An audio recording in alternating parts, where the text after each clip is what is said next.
Hey guys, welcome back to the channel Dzkan Toys, where I do reviews and share my thoughts on some of my favorite toy releases. Anyways, hope all of you guys are doing well. Today we have a figure review to look at, and it is the Figuarts Zero Ereshkigal from Fate Grand Order. So let's check out the box art.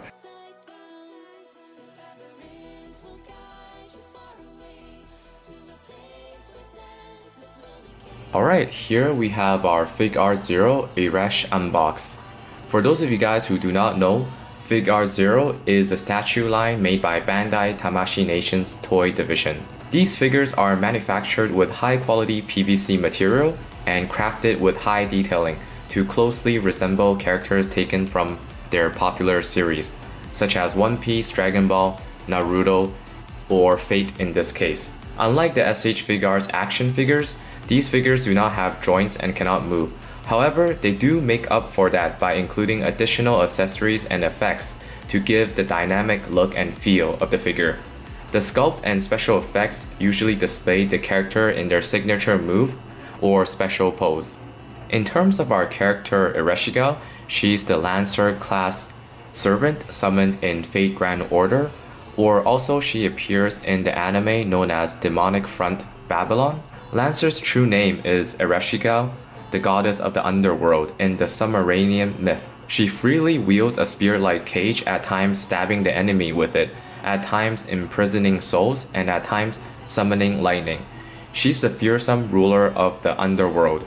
Apparently in the original Mesopotamian text, she presided over the growth of decay of corpse, bent the dragons and snakes to her will, and freely controlled the Garula familiars of the underworld. The heavenly mistress Ishtar and the queen of the great below Ereshkigal held a rival relationship. Mythologically speaking, the goddess of harvest Ishtar was the great earth mother that represented human life, while Ereshkigal, who represented human death, was the terrible earth mother. So both Ereshkigal and Ishtar in Fate's case are actually designed based on the original character design of Rin from the Fate Stay Night series.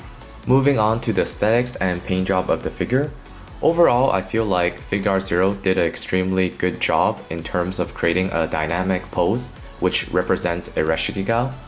Over here, we have her in this pose where she's unleashing her lightning powers with her signature spear. Although the pose is quite dynamic, I have to say it looks very natural, which is a good thing. Taking a closer look at the face sculpt, I believe this face sculpt is done fairly well and it actually represents the Rin face decently. We have her with an open mouth expression and the eye color in this sort of deep light red color. It's nice to see that a lot of detailing and paintwork is put into the head sculpt, as we can see with Eresh's signature crown gear is done in this black color, but we have a lot of gold highlights on it. And over here we also have her signature red bow ties for the hair, done in this sort of a red color.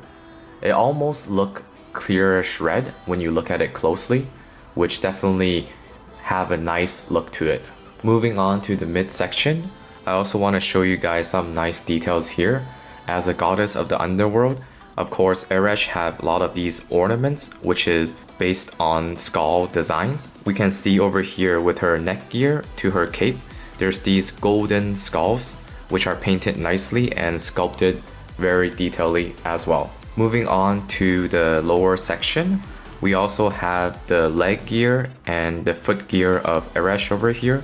All of these are done very nicely in terms of paintwork. We do have the separation of gold, black, and also a little bit of a red color. While the paint overall seems quite decent, some parts of it, when you look closely, we do see some unevenness in the paintwork, such as the midsection for the gold decoration of her skirts, some sort of a belt. We can see that although the gold is applied on the section, there is some part that seems like they missed the paintwork a little bit.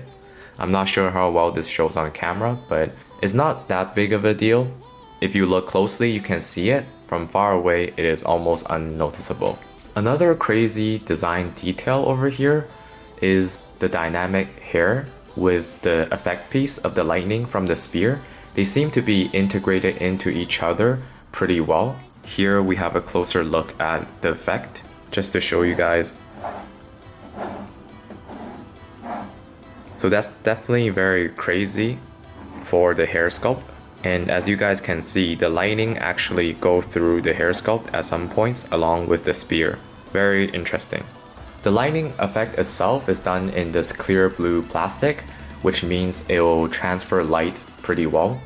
So they are a tiny bit flimsy. Be careful when handling them, as I believe if you use extreme force, these might snap. Similarly, her weapon as well is a little bit fragile, so be careful handling the spear part, especially the top part where the spear comes into this twirl design along with the lightning. As you guys can see, it's very easy to move the effect piece and the spear around, so it is a little bit fragile. Personally, I also love the design of the cape for Eresh over here. We have this royal gold color along with the red, with these black highlights done in this fur texture. Obviously it's molded plastic over here, but it does look quite luxurious, which is very nice and represents the goddess form of Ereshkigal nicely. Again, similarly to her belt part, for the Figuarts Zero Eresh over here, for the cape color separation, it is still not done perfectly, but that's alright. You can only tell the paint defect when you look closely. I wouldn't say it is too much of a paint defect, but it is noticeable when you look closely. We have some parts of the gold coloring bleeding over to the black fur parts, and vice versa. Well, I just spotted this design over here, so might as well show you guys. We also have this gold symbol on the cape, which they did here as well for the cape detailing. So it's nice to see they didn't skip out on any sort of detailing for the Eresh design. The figure itself is attached to the effect piece on the bottom of the figure, which seems like to be some sort of electrical current cloud. We can see these blue electric bolts over these cloud parts. All of these are done in clear plastic, while the electric bolts are done in the clear blue plastic. The mist or some sort of cloud form is done in this deep gray to white clear plastic. So Eresh over here is actually attached to the cloud effect piece with both of her foot. What I mean is over here and here, both are connected to this effect piece. So this can ensure the figure is in a stable position. Furthermore, in terms of the paintwork, shading can also be seen done in the hair sculpt, which is a nice touch, as we can see parts of dark yellow, light yellow, and some sort of a white shading done in the hair overall.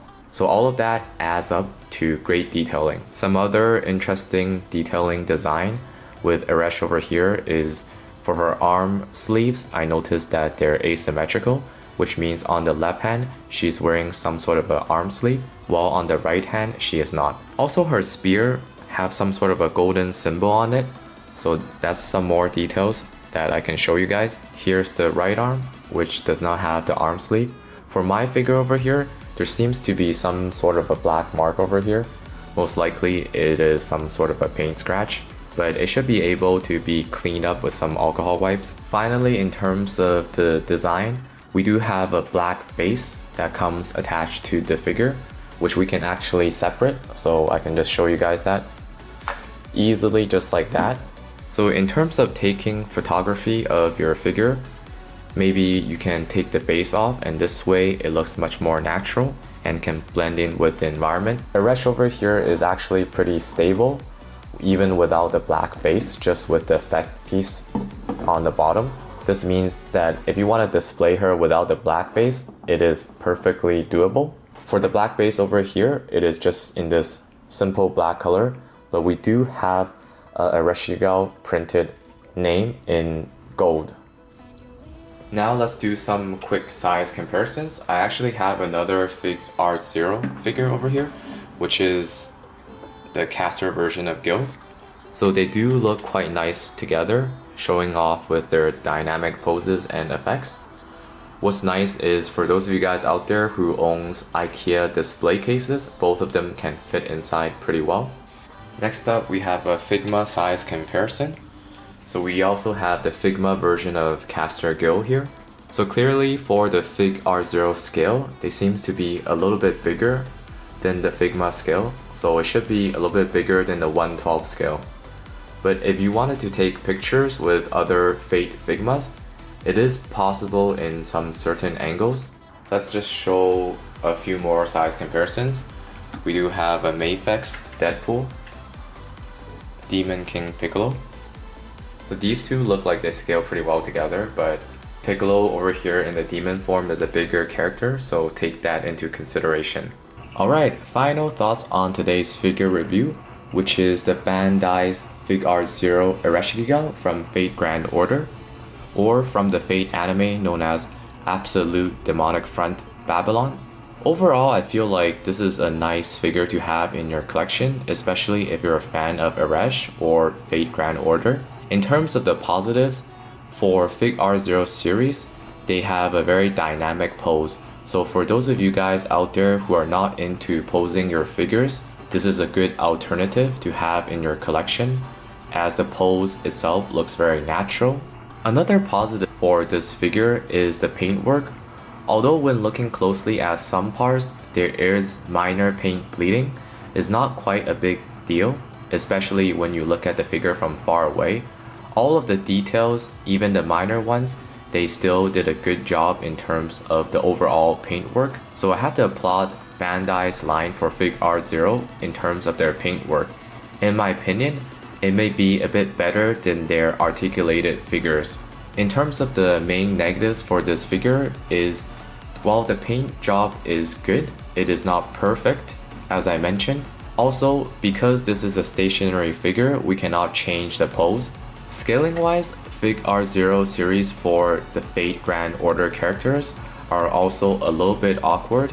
I wouldn't say they're 1/12 scale, but they're not something like a 1/6 or 1/7 scale that we usually see for these stationary figures as well.